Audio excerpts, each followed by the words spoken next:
సంగారెడ్డి జిల్లా రామచంద్రాపురంలో ఉన్న మైనార్టీ గురుకుల పాఠశాలలో ఉపాధ్యాయుని దాష్టికం ఆలస్యంగా వెలుగులోకి వచ్చింది.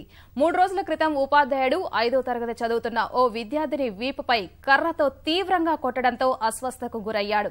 విషయం తెలుసుకున్న బాధిత బాలుణ్ణి తల్లి రామచంద్రాపురం పోలీసులకు ఫిర్యాదు చేసింది.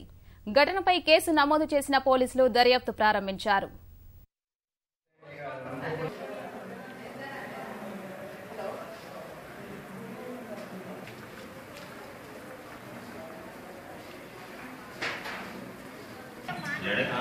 एक आसपास करते रहते बस चलते रहता